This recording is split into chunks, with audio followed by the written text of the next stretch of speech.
may give legal advice, but that's about it. My guest today is very different. He has strong views on the functioning of the judiciary and a well thought out critique about what's gone wrong with public life in India.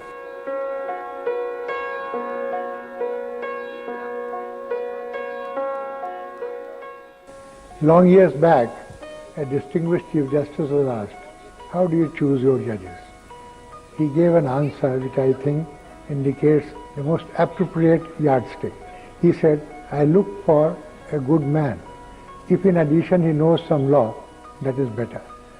Which focuses attention on the two prime requirements about the suitability of a judge. He should be a good man, and he should remember that law is the instrument for doing justice.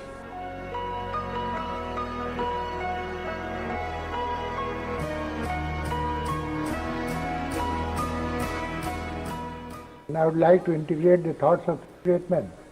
You see, Rajendra Prasad said, the worth of the Constitution will depend on the worth of the men who work it. Gandhiji said that there is a higher court than all courts of justice, that is the court of the conscience. Now it is that which determines whether you are a good man or not. I think a renaissance of values is what we need, and I am sure it will happen. Just as you ignore the women, you ignore half the population. And if you ignore half the population, what is the progress you are talking about? Mahbubul Haq, I mean, in that very phrase I am very fond of quoting, he said, human development, unless engendered, is fatally endangered. Well, I have tremendous faith in the youth for its idealism and caliber. And I think the only service we can render at this stage, I'm glad you said old man, because all of us old men, the only thing we can do is to try to inspire and motivate our youth, which has far better caliber than what we had at that age. The spontaneous response of the youth and the peaceful protest, with no one knowing who is the other person sitting by his side, all of them coming of their own, and to voice their protest in a peaceful manner and not reacting even when there was provocation. Well reminded me, I said, Gandhiji's soul must be resting in peace now, seeing that this is the India which he has thought of. Progressive nature of this report, the fact that for the first time transgenders and homosexuals also included in this, I mean that really is revolutionary in Indian jurisprudence so far that you put that out there so clearly. Why did you stress that that was so important? Because that is a reality, and it is not wise to turn a blind eye towards reality. Now that is also, unless you say that they are not humans, if they are humans, then you see how can you exclude any category of human from the claim or right to equality. The entire human race is one family. Justice Verma, your granddaughter, it must be a proud moment for you as a grandfather to have her as part of this team. Well, that helped me to know her more and how much she has grown, you see, over the years. And that was a bonus in a way. I'm not only she, but all the entire team.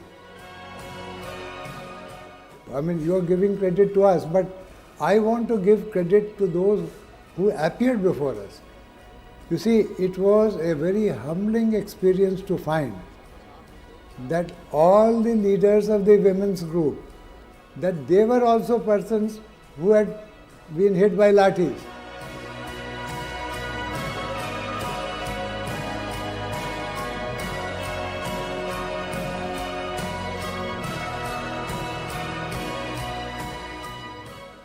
Don't have any occasion to hide my age.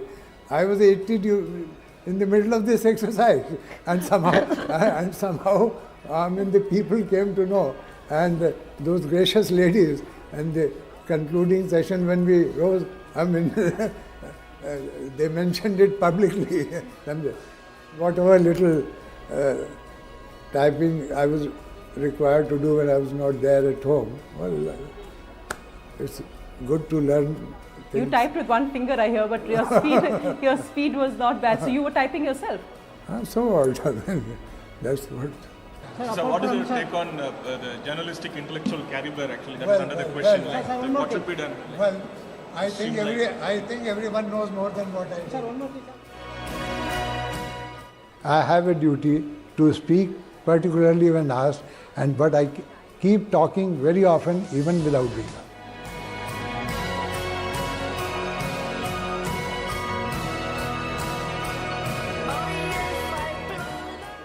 One case that made you proud. Well, it's very difficult to say, but then you say a case which, as you rightly said some time back, that no one was punished in that Hawala case.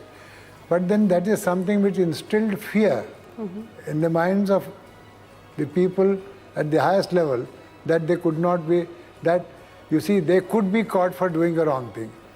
So far as change is concerned, if only one thing could be done, and if somehow I could do it, well, and I was given the opportunity to do only one thing, I would do this: ensure that the top man in every institution is a person who has no past to hide, so that he cannot be blackmailed by anyone, and he is totally transparent, and he is not looking for a future, so that there is no allurement.